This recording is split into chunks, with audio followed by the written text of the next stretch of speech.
Hola, ¿cómo están? Bienvenidos a un nuevo video. Hoy un poco distinto, pero también similar a otras cosas que hemos hecho ya en el canal. Vamos a hacer un super video para hablar del chupacabras.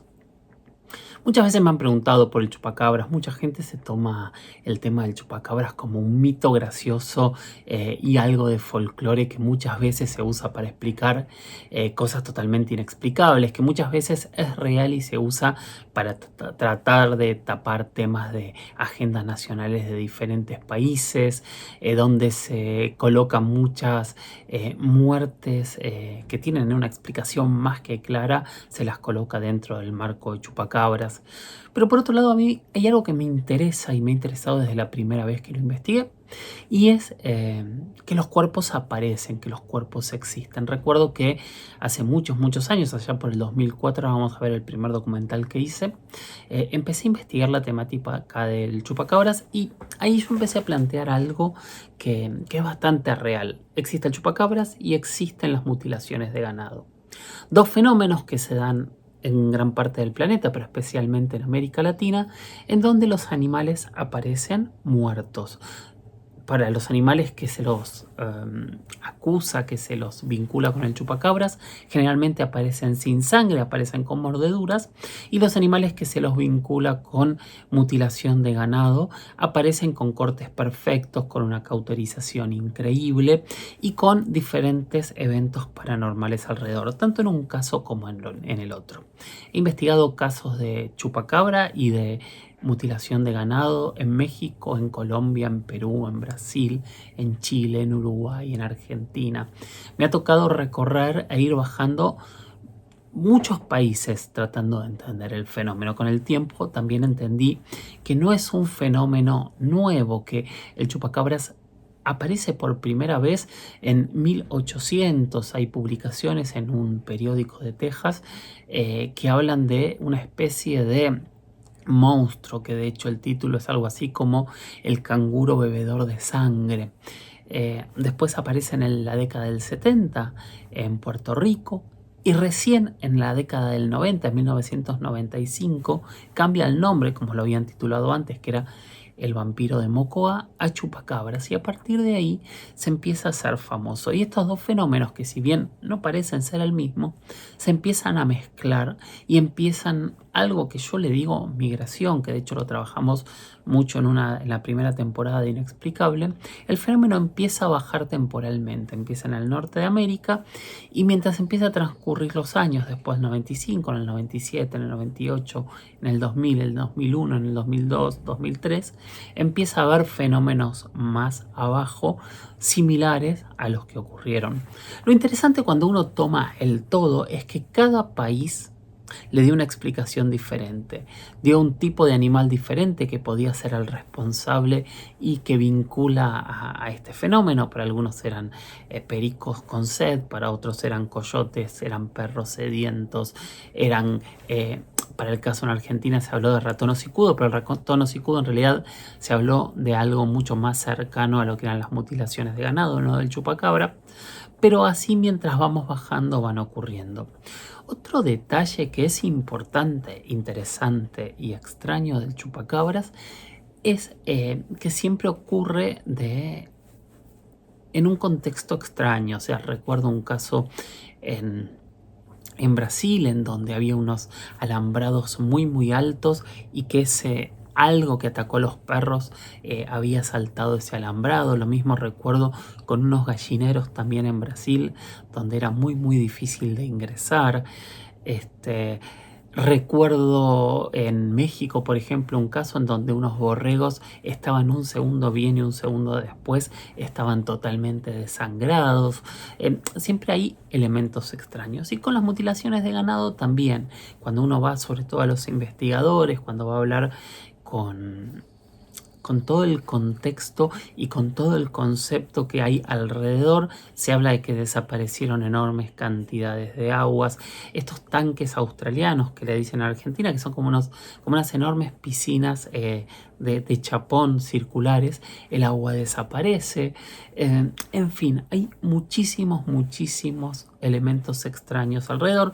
Hay también muchos testigos que incluso hablan de luces en el cielo. Ahora, A veces estos casos sorprenden porque ocurren en segundos. El testigo dice, pasé por el campo, estaban las vacas, estaban los caballos y cuando regresé unos minutos después estaban totalmente mutilados. Para otros, estos casos son casos de decomposición, o sea, casos que se tuvieron mucho tiempo y que se tardó en ver estos animales y es una descomposición natural. Yo siempre pensé y nunca descarté la teoría que nunca se encuentran huellas, nunca se entiende cómo se hace y siempre parece haber un modus operandi, tanto en mutilaciones como en chupacabras. Y mi planteo, mi pensamiento de algún punto de vista es siempre si no puede haber seres humanos detrás, ¿no? Porque nosotros podemos tapar huellas, nosotros podemos hacer una migración y yo creo que no es un punto para descartar en ninguna de las dos opciones. En mutilaciones parece haber tecnología y en chupacabras tal vez algún tipo de religión, de rito, algo extraño, algo que lleve a la sangre y que tenga que ver con eso. Son preguntas que yo me hago, que me hice en mis muchos documentales sobre el chupacabras. Ahora entonces los dejo con esta serie que hicimos para Infinito hace muchísimos años, que se llama Latinoamérica, Historias Perdidas, con este capítulo específico del chupacabras. Es un depredador muy sofisticado. Las características nos dicen que se trata de un ser que ha evolucionado hasta encontrar una sofisticación nunca antes visto en la naturaleza. Nadie conoce realmente qué es esta criatura, pero sí se sabe muy bien lo que hace. Se creó una cierta psicosis también. Hay productores que no consiguen que sus empleados trabajen de noche, que la gente, los chacareros trabajen de noche, porque, bueno, ven muchas luces, tienen miedo. Por sus hábitos macabros, se le dio su grotesco nombre: el chupacabras. La región pampeana argentina es una de las zonas ganaderas más importantes de América. Sus campos alternan extensas llanuras con densos montes donde los animales buscan refugio del sol o del frío. El cazador Rubén Darío Gento se internó en un campo Barrancas Coloradas, en la provincia de La Pampa, en busca de liebres. Lo acompañaban 3 personas. La noche era calurosa y una extraña densidad se percibía en el aire. El silencio era absoluto. Yo era el que llevaba el reflector, iba alumbrando y bueno,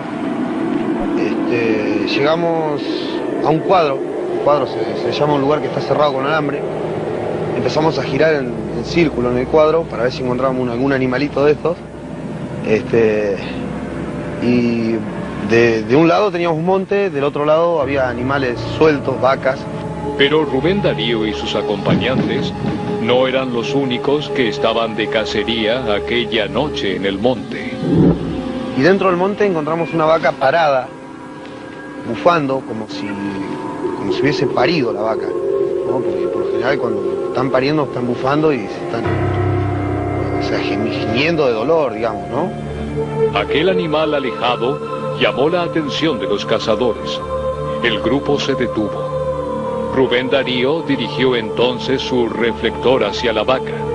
Lo que vieron los estremeció. Veo que el animal le está sangrando en los ojos y en la parte de atrás, digamos en la parte de la cola, del culo del animal, estaba toda la parte de la tripa toda caída, toda salida hacia afuera. Pero no había ternero y no había placenta. O sea que no era la parte vaginal de la vaca, sino la parte del culo de la vaca, ¿no es cierto? Que estaba todo caído. Extrañados, Rubén Darío y sus compañeros dieron un rodeo y volvieron a examinar al animal.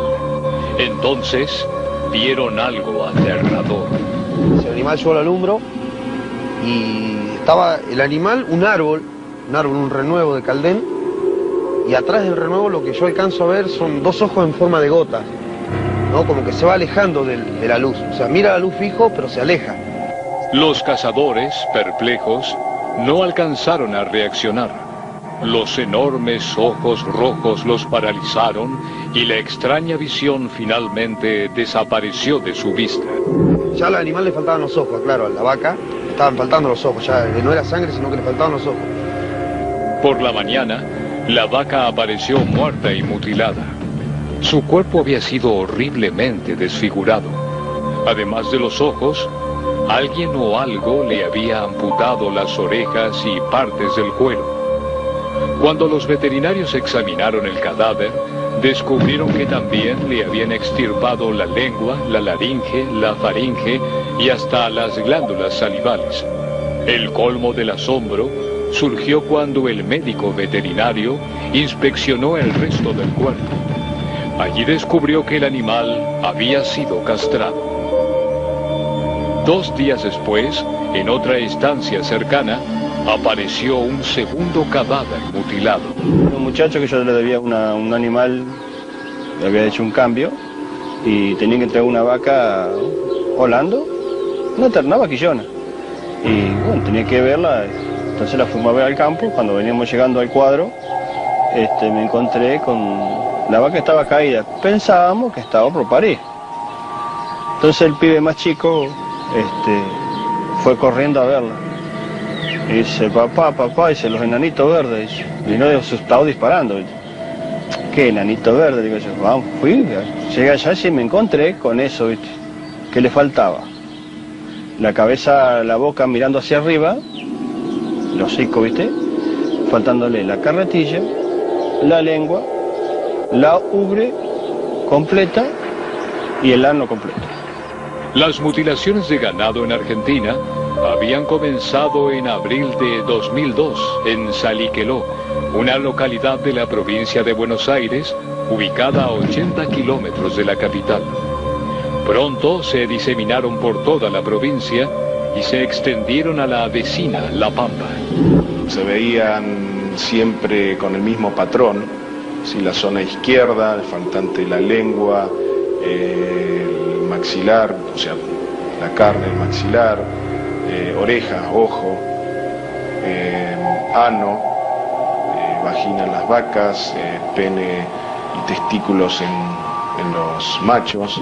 Donde faltaba todo el cuero, la carne y quedaba el hueso totalmente desnudo. Las macabras mutilaciones sembraron el espanto entre los campesinos. Y en otros hemos logrado apreciar también aberturas o ventanas en todo lo que es la parrilla costal de los animales y que permitía ver con bastante claridad los órganos internos de la cavidad torácica, por ejemplo, los pulmones. Algunos cortes parecían simplemente no tener sentido. Otros resultaban escalofriantes. En las vacas preñadas, algunas les han extraído los fetos y a otras no. Hay vacas que le faltaba 1 o 2 días ya para parir y el feto estaba completamente formado, eso tuve la oportunidad de verlo yo, y es como que le cortan toda la parte de la panza, le sacan el paño ese como si fuera para mirar el feto, pero nada más, o sea, no tiene absolutamente nada, ningún corte el feto.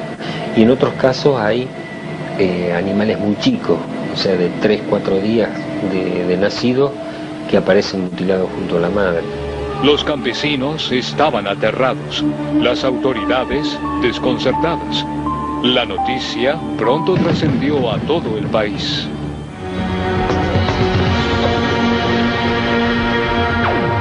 Durante el año 2002, el campo argentino era asolado por las mutilaciones de ganado.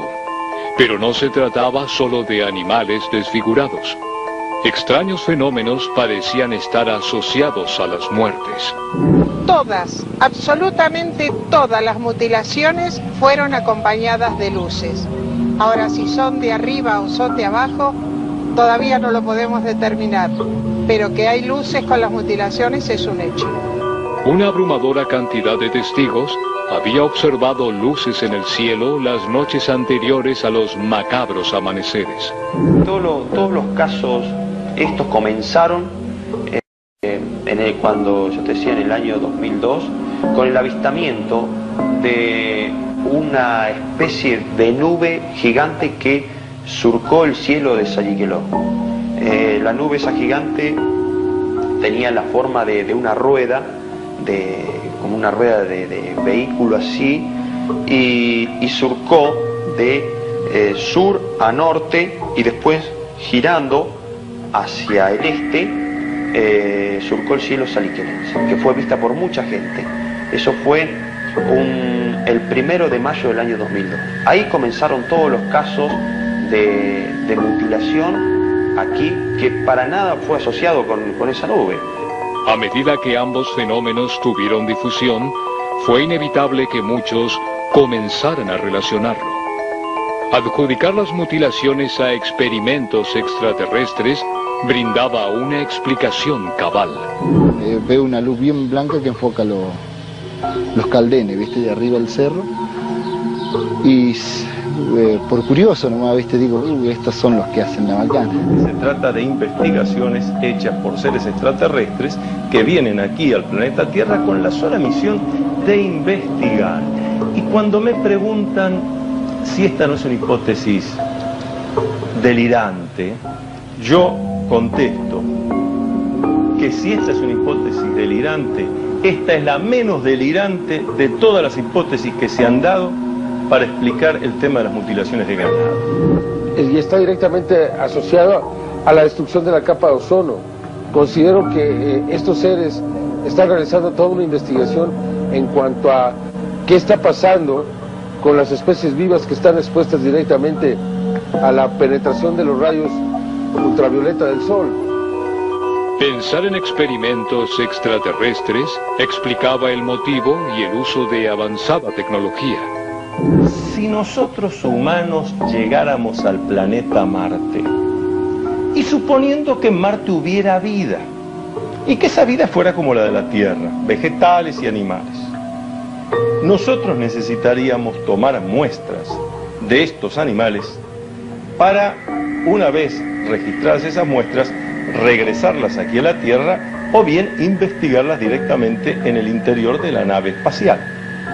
Ahora bien, una cosa es que yo, astronauta que llego a Marte, tome algunas muestras, y otra cosa es que yo tenga que meter en mi nave espacial 3 o 4 animales que pesan entre 500 y 700 kilos.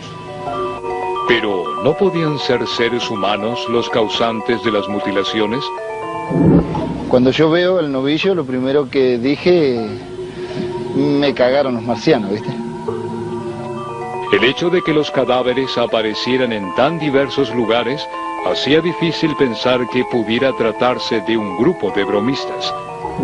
Mucha gente se plantea, los mismos productores plantean, no serán los rusos, no serán los yanquis, y yo creo que no es así, porque las potencias tienen los medios suficientes como para venir y comprar la suficiente porción de terreno que necesiten y hacer todos los experimentos que quieran sin que nadie les vaya a decir nada. En los laboratorios de especialidades medicinales y los laboratorios de investigaciones biológicas utilizan simios, animales, monos, conejitos de indias, etcétera, en sus experimentos, pero sobre todo digo monos, animales de cierto tamaño. No andan cazándolos por las selvas ni por los campos. Directamente tienen sus proveedores que les llevan estos animales al interior del laboratorio, el laboratorio de tal empresa, de tal otra empresa, y ahí se hacen los experimentos. Por otra parte, en ninguno de los casos se encontraron huellas, ni de pisadas ni de tractores. Y en algunos casos, los animales aparecieron en lugares de difícil acceso. En el año 2002, la situación de nuestro terreno era muy complicada, por el hecho de que teníamos inundaciones. O sea, quien no conocía bien los caminos, es imposible acceder a los lugares donde habían accedido. ¿Por qué? Porque en muchos de los casos tuvimos que hacerlo hasta a caballo. Pero mientras para muchos las mutilaciones tenían la firma de extraterrestres, a otros no se les escapaban las similitudes de las mismas con los famosos ataques de El Chupacabras. Tras su paso por Puerto Rico en 1975, Los ataques fueron observados en República Dominicana. Fue en 1978. A mediados de los 90, el chupacabras reapareció con furia en Centroamérica, especialmente en Puerto Rico y México. También se sintió su paso en Costa Rica, El Salvador y Guatemala. Los animales que han sido atacados fueron de todo tipo. Fueron vacunos, fueron ovejas, cerdos, perros, guanacos, llamas. Aunque hay algunos casos de burros o de vacas, en la mayoría de las ocasiones son los animales de corral, las ovejas, las cabras, los patos. Hace unos días en México, 20 gallos muy finos de pelea aparecieron todos muertos. En México, los primeros animales extrañamente asesinados se descubrieron en mayo de 1996. Jalisco, Sinaloa y Veracruz eran las regiones más afectadas. Lo que más hizo que muchos relacionaran las mutilaciones en Argentina con los ataques del chupacabras fue que las víctimas de ambos tipos de agresiones estaban desangradas. No quedaba una sola gota de sangre en su cuerpo. Los animales que han sido mutilados también carecen de sangre, pero también en la mayoría de las ocasiones fundamentalmente carecen de órganos. En el caso del chupacabras, o entidad biológica anómala, que es lo que debería llamarse, la constante es de que es la sangre la que falta, ¿no? La ausencia de sangre era llamativa, no solo en el cuerpo del animal. Tampoco se encontraban manchas de sangre alrededor. Los animales eran violentamente descuartizados y no había una sola mancha. La sangre parecía desvanecerse. Pronto, algunos comenzaron a hablar de vampirización. El chupacabras sería un descomunal y superdotado vampiro. En México, se rumoreaba que era un murciélago gigante de 1,5 metros con un peso de 9 kilogramos. Otros, sin embargo, se mantenían escépticos. Es muy fácil en una necropsia hecha por alguien que no tenga experiencia, pues que no vea sangre, porque la sangre está coagulada y contenida en los vasos sanguíneos, ¿no? Entonces, no ven sangre, dicen, bueno, es que se lo chupó. Muchos cadáveres desangrados no presentaban mutilaciones, pero sí mostraban un único orificio en la zona del pescuezo. Es la parte de atrás de las orejas o atrás de la nuca, donde aparentemente se le extrae no solo la sangre, sino como una especie de sopapa se le extrae órganos de su cuerpo también. Los ánimos estaban tensos. Las autoridades trataron de calmarlos. En México apelaron a coyotes y felinos supuestamente afectados por la sequía de las zonas rurales. Los perros escapaban y porque los atenazaba la sed. Fíjense qué raro, ¿no? Entonces atacaban animales y casi no los devoraban, sino que le lamían la sangre. Según estas versiones, no solo los perros enloquecerían por la sequía. Tengo entendido que hay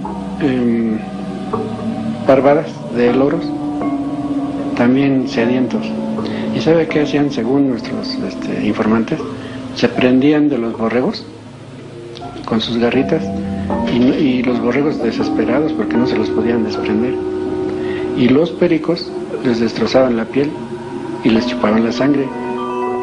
La gente igualmente seguía temerosa del vampiro gigante, a pesar de que sus víctimas predilectas parecían ser los animales. Las descripciones coincidían en adjudicarle una estatura de 1,20 metros. Otro detalle relatado casi unánimemente eran los enormes ojos rojos. Su boca carecería de labios. De ella saldrían 2 lacerantes colmillos. Tendría púas en la cabeza y en la espalda. Sus manos tendrían 3 dedos provistos de afiladas uñas. De su cuerpo emanaría un demoníaco olor a sulfuro. Su piel estaría manchada como la de una rana, aunque para algunos sería totalmente negro. Lo más extraordinario serían sus patas traseras. Estas extremidades se asemejarían a las de los canguros, pero provistas de temibles garras. Gracias a estas patas, el chupacabras tendría una asombrosa habilidad para saltar. Se trataba entonces de un murciélago o de un canguro. Su mitad superior se asemejaba al primero, mas sus patas recordaban al segundo. En cualquier caso, estaba claro algo. No era una criatura común. Si un animal podía consumir toda esa cantidad de sangre, requeriría un estómago de aproximadamente 100 litros, lo cual implicaría que el animal en su total volumen debería de estar pesando alrededor de 500 o 600 kilos. Entonces no existe ningún animal de esas características. Luego definimos también el tamaño de las alas, considerando el peso reportado por la gente. La gente habla de un peso que va de 20 hasta 30, hablaba de un peso de 20 hasta 35 kilos.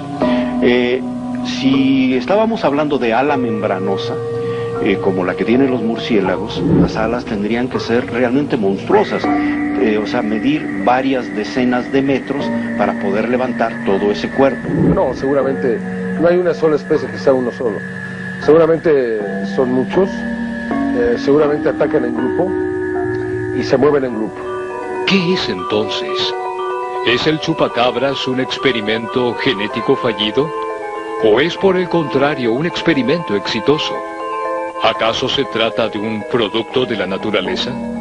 Consideramos que puede ser una mutación o una alta evolución de una especie. No consideramos que haya sido creado, como algunos dicen, que sea un animal de laboratorio que escapó. Biológicamente no existe un bicho de esta naturaleza. ¿Quieren buscarlo por otra vía? Bueno, adelante. Si es un fenómeno extraterrestre, si es un fenómeno paranormal o si es un fenómeno místico, bueno, ahí sí no nos metemos en esa línea porque la desconocemos totalmente. Los ataques se prolongaron durante unos meses. Miles de animales fueron descuartizados y prácticamente disecados. Y de pronto, los ataques se detuvieron. Tan súbita como había sido su aparición, el chupacabras desapareció de la escena centroamericana. ¿Por qué desaparecería? ¿Por qué no seguía atacando en la zona? ¿Se había saciado? Pronto quedaría claro que no. Lejos estaba de saciarse.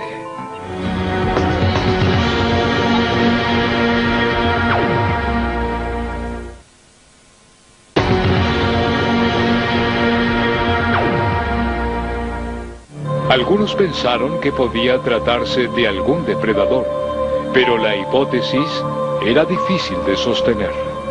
Era muy difícil el acceso a los lugares porque nos encontrábamos en una inundación en la zona. Por lo tanto, se manifestaba si existían rodados de algún tipo de persona que pudiera haber accedido a los campos. Sin embargo, no encontramos nada. Animales que pudieran haber causado la muerte. Sin embargo, el médico veterinario veía perfectamente que no era causado por animales, por ejemplo, zorros, peludos o algún tipo de roedor, generalmente defecan la zona, marca su territorio, etcétera. No se veía absolutamente nada de eso. ¿No podían ser las mutilaciones obra de animales carroñeros? La idea resultaba tentadora, pero presentaba grandes fallas. No había excrementos de pájaros sobre el animal, que generalmente también atacan a los animales muertos, ¿sí? Chimangos, que comen generalmente primero los ojos. Es normal que coman el ojo, ¿no es cierto? Pero en este caso estaba sumado a todos los otros tejidos, así que era muy difícil que pudiera ser o pájaros, o roedores, o zorros. Generalmente el zorro desgarra, inclusive el mismo perro, que pudiera ser perros de la zona, ¿sí? atacando ya animales muertos. Existe esa posibilidad. Pero según manifestaban los dueños de los campos, los animales gozaban de muy buena salud y de un día para el otro estaban muertos y mutilados. Si las mutilaciones eran producidas por animales, ¿por qué nunca antes había acontecido algo así en la región? Por otra parte, si se trataba de animales, se volvía incomprensible la criteriosa selectividad de las amputaciones y la pulcritud del trabajo. Si yo te muestro un corte hecho por predadores, vos te das cuenta, alguien que no conoce de nada de cortes o de animales, se da cuenta el tipo de corte hecho por un animal y hecho por un elemento que hace cortes con líneas perfectas. Los cortes eran muy prolijos, localizados. Algunos órganos eran extirpados totalmente, mientras que los de al lado permanecían intactos. Pero, oh casualidad, el patrón de comer siempre la lengua, la carretilla, las orejas, ano. Entonces es muy selectivo el animal. Y lo único, la lengua para comer la vinagreta nomás, pero lo demás no sirve nada, ¿viste? ¿Qué te quiere? Vas acá cociendo el ano, ¿para qué lo querés? Las mutilaciones, por otra parte, no parecían producto de mordidas. Por el contrario, eran cortes perfectos. No había señales de tirones en la carne ni de desgarros en los tejidos. Muchos de los cortes, además, seguían claras formas geométricas. Lo interesante es que todos estos cortes son muy precisos. Por eso hubo gente que dijo que habrían sido hechos con un bisturí láser. Bueno, no sabemos con qué herramienta o instrumento, pero lo cierto es que los cortes son muy exactos, muy precisos, lo cual anula por completo la posibilidad de que hayan sido hechos por algún animal depredador. Más allá del porqué de esta migración, parecería que el chupacabras ha llegado al final de su recorrido. Ha llegado finalmente al sur. Pero, ¿qué hay al final de la ruta del chupacabras? Tal vez la respuesta no esté solo en los mutilados cadáveres. Bueno, con el transcurso de los casos era muy frecuente escuchar a productores decir que le faltaba el agua de los tanques.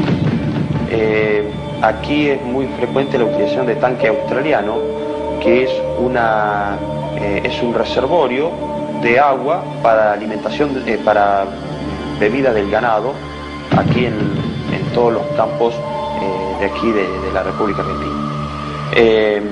Esos tanques tenían la particularidad de que cuando aparecía una mutilación era muy frecuente que si no era el del establecimiento, el tanque fuera el de algún establecimiento lindero que faltaba el agua de ese día y después no volvía a vaciarse más el tanque.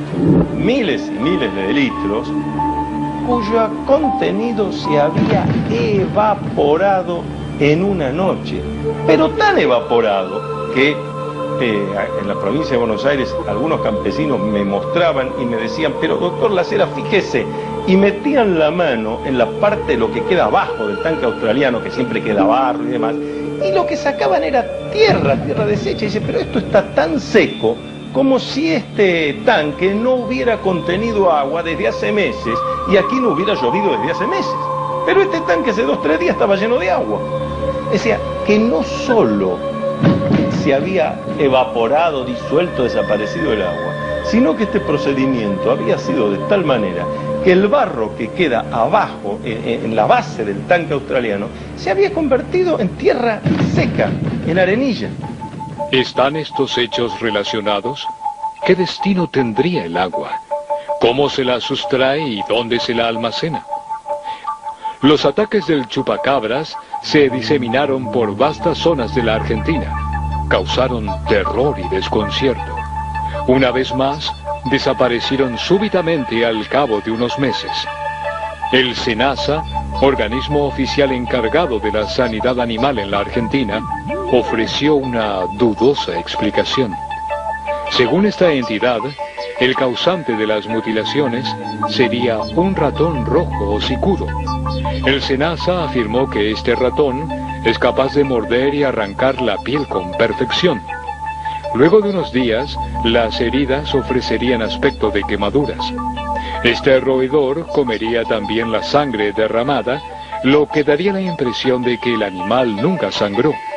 Y la no descomposición de los animales se debería a las bajas temperaturas. Ratones hay por todos lados, ¿viste? Pero no creo que sean ya, ¿viste? Caníbales. Me dijeron que el ratón era de 17 centímetros y el novillo pesaba 400 kilos. Yo calculo que debe tener un poquito de fuerza, sí. Para voltearlo, no, yo no lo volteo.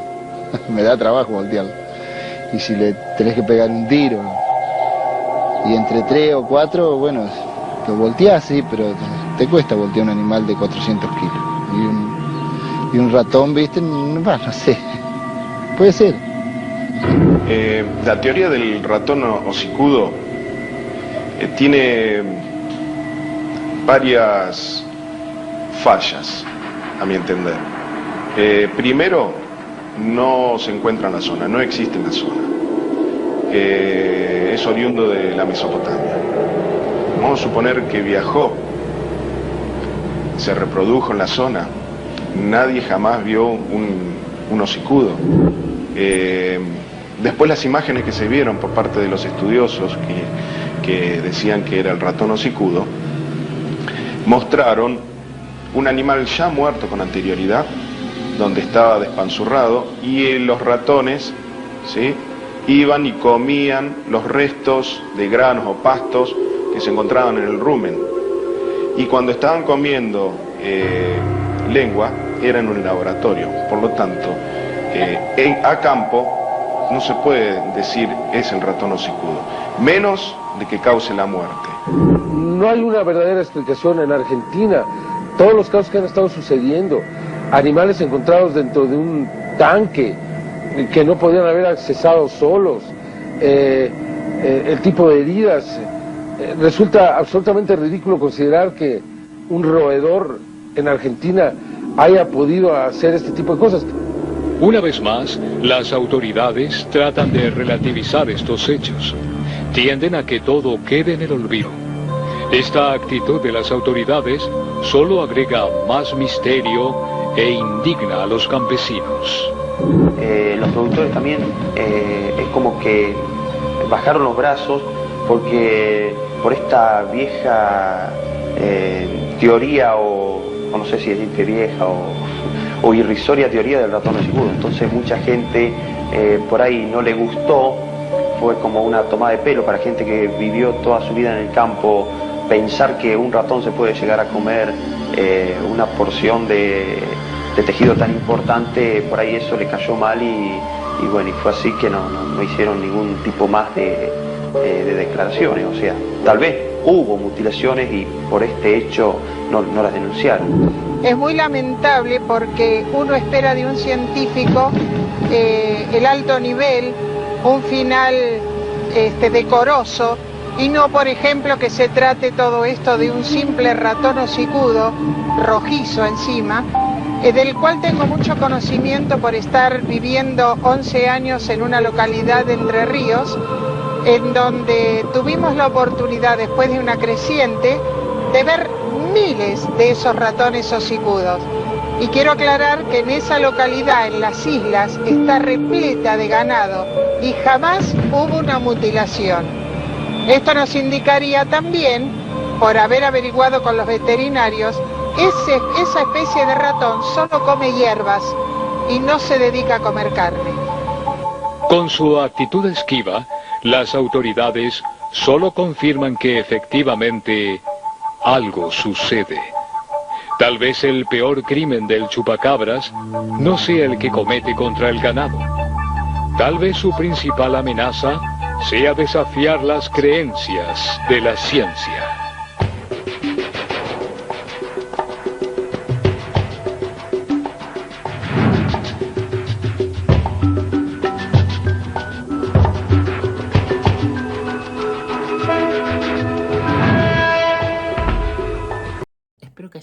disfrutado del chupacabras. Espero que les haya parecido interesante. Antes de irme, voy a volver a poner una entrevista que ya pusimos aquí, que es de un veterinario escéptico que plantea todos los puntos para poder decir que en realidad no se trata de un ser criptozoológico. Además, les voy a pedir una cosa más. Si ustedes quieren que hagamos un vivo con un veterinario que es experto en todas esas temáticas, pónganlo abajo, pongan que quieren seguir escuchando del chupacabras y hacemos esta entrevista. Espero que lo hayan disfrutado. No se olviden de seguirme, no se olviden de comentar, no se olviden de recomendar y, como les decía, por favor, sigan con esta entrevista. Corre. Por favor, lo primero que le voy a pedir es que me diga su nombre completo y cómo quiere que lo presentemos en el programa. José Manuel Berruecos, profesor de la Facultad de Medicina Veterinaria y Zootecnia de la UNAM. Perfecto. ¿Qué es el chupacabras? Bueno, sin duda es un supermito. Es imposible poder pensar que exista un animal con esas condiciones y con esas características, ¿no? Un mito que obviamente sale a la luz en momentos, creo yo que es más un fenómeno social, en momentos de crisis. Un segundo, perdón, ¿qué pasa? ¿Podríamos empezar de nuevo? ¿Sí? Por favor. Corre. Bueno, ¿qué es el chupacabras? Perdón. Para mí es un mito generado en momentos críticos de la sociedad, porque no puede explicarse desde un punto de vista biológico. El pensar en un animal con esas características, sin haber tenido progenitores, sin tener progenie, pues es muy difícil, ¿no? Que aparezca de la nada, generación espontánea. Y resulta que aparece en una época en México, porque quiero avisar que ya había aparecido en Puerto Rico y en otros países, ¿no? Pero en México aparece en una época de crisis muy particular, que es cuando tenemos una sequía sumamente fuerte, sobre todo en los estados del norte, mucha mortalidad de ganado, el problema de quién paga por este ganado muerto, que en cierta medida, si se lo atribuyo a una causa como el chupacabras, es posible que la aseguradora nacional, Acermex, pueda pagar ese seguro, cosa que nunca hicieron, ¿sí? Pero además de ahí vienen lo que son los medios de comunicación, la televisión haciendo unos programas sensacionalistas, la prensa, las fotos del chupacabras y cosas por el estilo, que nunca fueron fotos, ¿no? Sino eran simplemente montajes. Pero la gente está dispuesta a aceptar cualquier tipo de cosas que ocurran en un momento dado y empezarle a poner cada quien su propia versión. Y había quienes lo habían visto volar, en fin, toda esta serie de historias que van cayendo dentro de una mitología actual, de generar problemas y de generar soluciones ficticias, ¿no?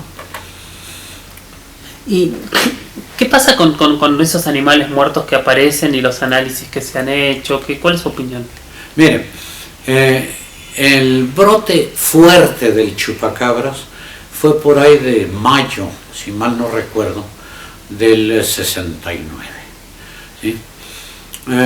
Empezaron a salir reportes del chupacabras días seguidos en diferentes lugares del país.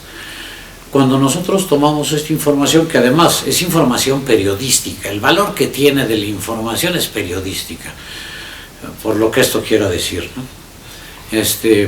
Por ejemplo, el día 6 de mayo, atacaron a 20 y tantos borregos cerca de Ciudad Victoria, también en Ciudad Obregón, Sonora, atacaron en Sinaloa, en el Estado de México y en Chiapas, según los reportes periodísticos. Bueno, pues calculando las distancias, que son poco más de 3.000 kilómetros, si el animal se dedicara solamente a volar, esto implicaría pues un vuelo de más o menos 220 kilómetros por hora, las 24 horas. ¿sí? Según el periódico, también nada más chupa sangre en la noche. Entonces ya va a 400 kilómetros por hora durante el día, ¿sí? Y si a esto le sumamos el tiempo que debe de tardar en atrapar al borrego y chuparle la sangre, bueno, es un animal que vuela a velocidad de jet, ¿sí? Pero de jet no comercial, sino especial. Entonces nosotros empezamos a ver, y por ejemplo, los perros de Ciudad Victoria los enviamos al Departamento de Patología de Veterinaria en la Facultad de Medicina Veterinaria, allá en las localidades, la Universidad Autónoma de Tamaulipas. Y lo que se encontró es que eran mordidas de perro. Ahora, no había charcos de sangre, no, estaban a 45 grados de temperatura, pero no había sangre extravasada, es decir, toda la sangre se había coagulado por el calor tan brutal que había. De otros animales tuvimos acceso y todos eran mordeduras, pero mordeduras más que nada de perro. En las gallinas, imagínense al chupacabras inmenso tratando de localizar la carótida de una gallina. No, ahí eran como casi seguro tlacuaches o zarigüeyas o cualquiera de estos animales predadores, ¿no? En Sonora más parecía que había sido un jaguar. Entonces va uno más o menos explorando y se le hicieron necropsias a todos los casos de los que tuvimos reporte, y en ninguno de ellos encontramos nada especial que fuera distinto a un animal predador como los que conocemos actualmente en cualquier parte del mundo. Si estamos en época de secas y hay restricción de alimentos, estos animales van a comer lo que encuentren y donde lo encuentren, ¿no? Entonces también es muy fácil explicar el por qué de repente aparecen animales matando borregos. Todos los felinos, los caninos ferales incluso, ¿no? Esos perros que andan sueltos en la calle y que nadie les da de comer, pues de repente atacan. Y pueden atacar en función de las necesidades de alimento, ¿no? Entonces, podríamos hablar que usted piensa que fue una especie de por un lado una mentira, pero por otro lado hubo una histeria colectiva en volcar todo a este mito. Sin duda, esto fue una histeria colectiva sensacional. Los niños no querían salir a las calles porque les iba a atrapar el chupacabras y todo esto. Nosotros lo que organizamos fue un coloquio sobre el chupacabras. Y lo que hicimos fue con alumnos de veterinaria de la UAM Xochimilco y de la facultad, que los alumnos investigaran y vieran la factibilidad biológica o científica de un chupacabras. Entonces alguien se dedicó a ver la velocidad crucero del chupacabras, otros, por ejemplo, analizar la capacidad digestiva del chupacabras. Si sangró a más de 20 borregos y cada borrego tiene 3 litros de sangre, pues son 60 kilos dentro del estómago. Un animal con un estómago de 60 kilos debe pesar 100 kilos. Y para levantar el vuelo, un animal de 100 kilos hubiera necesitado alas de cerca de 500 metros de largo. Y además con huesos que fueran de titanio, porque si no se iban a quebrar por el peso mismo de la carga. Nunca encontramos excremento del chupacabras, que debe haber sido en buena cantidad y muy apestoso además, ¿no? Porque no es fácil de digerir la sangre. Entonces empieza uno a ver que hay una gran cantidad de mentiras asociadas. Y para mí, en lo personal, sigo pensando, fue un caso de histeria colectiva provocada por medios de comunicación amarillistas y porque la gente estaba necesitada de tener algo en que distraerse, ¿no? Como ocurre en muchos de estos eventos especiales, ¿no? Y una pregunta, porque en realidad todo lo que me dice usted es pensando que es un chupacabras. ¿Y por qué no podemos pensar, por ejemplo, no sé, en que hay muchos chupacabras en distintos lados? Y que nadie los ha visto. Me gustaría... no, es sensacional eso, ¿no? Y además cómo se reproducen. Sería interesantísimo, porque si hubieran sido muchos chupacabras... Miren, el ave más grande es el águila real, y pesa 15, 20 kilos, ¿no? Entonces ya tener un chupacabras con un estómago de 60, porque a menos de que haya sido toda una parvada, o no sé cómo se le llame, de chupacabras, que atacaron ese rancho y nadie los vio, pero en fin, ese simple chupacabras de 100 kilos de peso está difícil de que pueda levantar el vuelo. Si usted ve un ganso cuando está despegando, necesita cerca de unos 400 metros para alcanzar vuelo y poder volar. Este de aquí yo creo que necesitaba la pista del aeropuerto para despegar, ¿no? Se hubiera enredado con cualquier árbol o con cualquier cosa. Ahora, son muchos chupacabras y nadie los ve, y de repente atacan. El caso de Ciudad Victoria fue muy curioso porque estuvo asociado con un carnicero que compró esa carne y después la vendió, ¿sí? Entonces, bueno, ya. ¿Estás grabando mal? Sí. En el coloquio se plantearon muchas posibles preguntas. Entre ellas era, ¿qué tal si eran muchos chupacabras? Bueno, y nadie los ha visto, nadie los ha atrapado. Las lesiones que dejaban eran distintas en los distintos sitios, o sea que son chupacabras de diferentes subespecies, ¿sí? Con dientes de diferente tamaño y mandíbulas distintas también, ¿no? Desde el punto de vista de conducta animal, la conducta de los predadores, de todos los predadores, es muy específica. Entonces habría que ver si esto sigue la conducta de un animal predador, y esto nomás no cumple con los requisitos, ¿sí? Entonces, biológicamente, fisiológicamente, anatómicamente, no nos daba ninguna real evidencia. Lo que es muy interesante es que este coloquio sobre el chupacabras, que salió publicado en toda la prensa, algunas nos castigaron un poco, diciéndonos que nos burlábamos de que la prensa quería dar la verdad, como quiera que sea. Pero a partir de ahí no volvió a aparecer un solo chupacabras en el territorio nacional. Tal vez ahora que proyecten esto a alguien se le ocurra rescatarlo, ¿no? Porque es un bonito mito urbano, ¿no? Y tiene que ver, por ejemplo, estuvimos hace poquito, la semana pasada, ¿dónde estuvimos? Ya no sé, estuve recorriendo medio México ya, viendo un caso de un borrego que era esto que en realidad aparecía como lacerado. ¿Tiene que ver? ¿Es lo mismo? Por supuesto, los animales predadores o muerden o rasgan, y rasgan con las garras. Entonces puede estar lacerado, ¿sí? También puede estar mordido. En el caso de Tamaulipas eran mordidas muy claras en el cuello, ¿no? En otros están despedazados. Entonces no nada más tomó la sangre, sino que también se comió el hígado y cuanta cosa. Es decir, como que van siendo diferentes animales, todos bajo el mismo apodo, ¿no? No se pudo encontrar ninguna relación directa o parecido cuando son zonas geográficas distintas, ¿no? Y fuera del chupacabras y de que esto ocurrió en lugares civilizados, ¿qué posibilidades hay de que existan animales de ese tamaño que aún hoy no conocemos? No sé, se me hace un poco improbable, en función de las posibilidades que hay hoy día de monitorear áreas, de conocer zonas, de tener sistemas incluso satelitales y cámaras sensacionales y medios por todos lados factibles de que en un momento dado pudieran tomarlo, ¿no?